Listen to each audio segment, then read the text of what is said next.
Our first honoree today is Phillip Saperia. Phil Saperia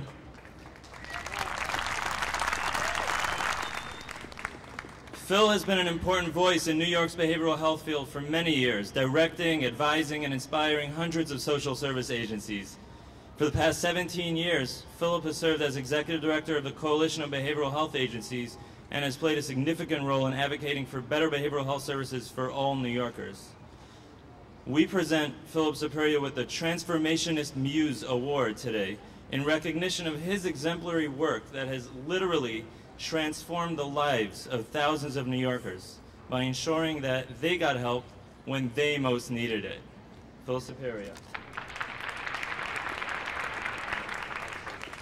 It's not an accident, I don't think, that Talk Therapy Television chose the Intrepid as the site of its first celebration of the very first New York State Behavioral Health Recognition Month.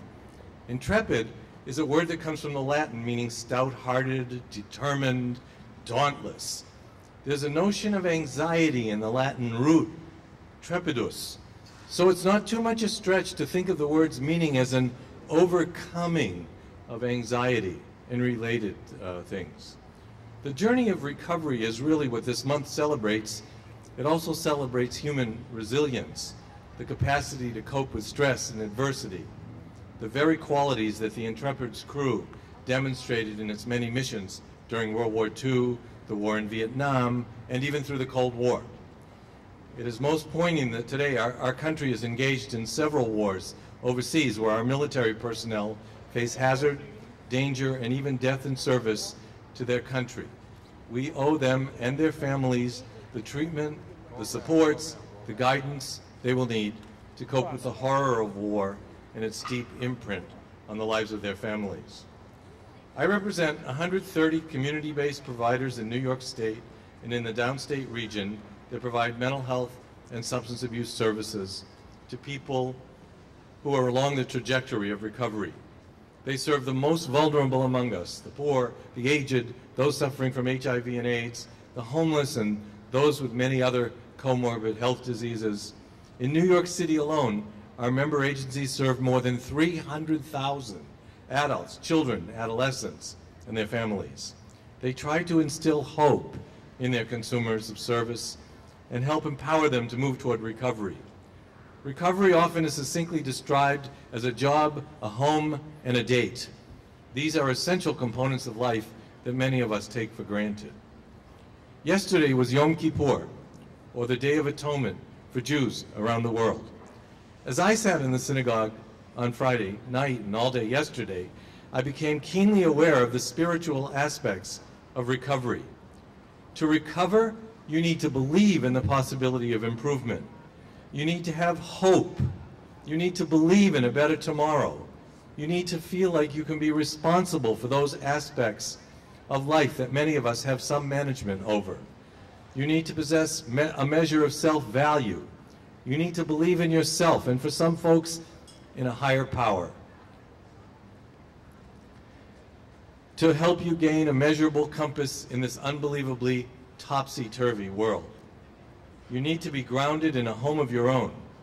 We all need friends and families of birth or choice.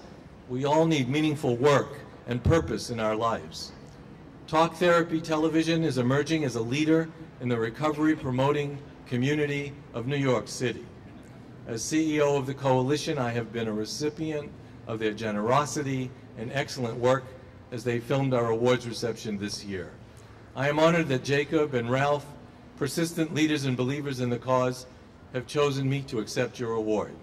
I accept it with great humility, not because I think I personally deserve it, because I till the very broad field of behavioral health service delivery and public policy with many heroes, both acknowledged and unsung. I accept this award on their behalf. I accept it on behalf of our fellow advocates and our partners in government who help us magnify our voices and our impact.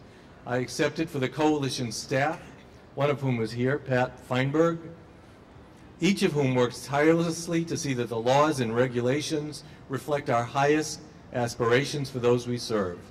I accept it for the leaders and staff of our member agencies who have dedicated themselves to treatments and service delivery and the encouragement of hope in those they care for and about.